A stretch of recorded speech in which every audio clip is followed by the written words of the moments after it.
भद्रक जिला धामनगर ब्लॉक धुसुरी थाना गणेशपाटना ग्रामर निखोज युवक मृतदेह उद्धार होईछि। रेब नदी युवक मृत अवस्था उद्धार करा जायछि। मृतक जनक हेले गणेशपाटना ग्रामर रघुनाथ मलिक पुओ बैरागी मलिक। से 2 दिन है घर निखोज थिले बोली जना पड़िछि। अनुमान करूँ मुह तौक कर भाषुला जानवर पारे से आम गाँ पिला रघुनाथ मलिक पुओ बैलोचन मलिक। केते दिन है निखोज थिला? घर जहाँ खबर नेलु 3 दिन है से घरे नथिला। 3 दिन पूर्व से घरे नथिला।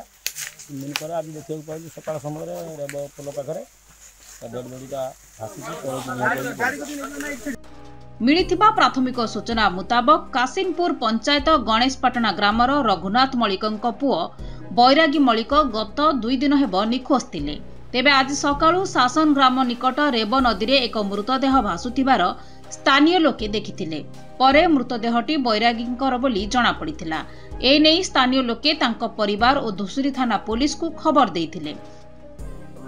खबर पाइलु जे कासिमपुर रेब नदी पोल पाखे गोटे शव भासुची बोली, किंतु ता पूर्व 2 दिन तले से जो शव कासिमपुर गणेशपाटणार रघुनाथ मलिक पुओ बैरागी मलिक 2 दिन पूर्व रघुनाथ मलिक पुओ को खोजुले। एमती भी से मानसिक स्तर रे टिके ठीक नथिला से पिला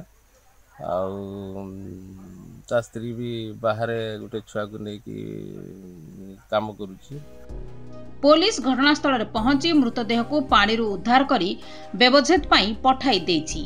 तेबे बैरागींकर केमिति मृत्यु हैला एवं मृतदेह नदी को केमिति आसिला से नै किछि स्पष्ट होई नै। यह हत्या ना आत्महत्या जना पड़ी नथिबा बेले पुलिस अपमृत्यु मामला रुजु करी तदंत आरंभ करिछि।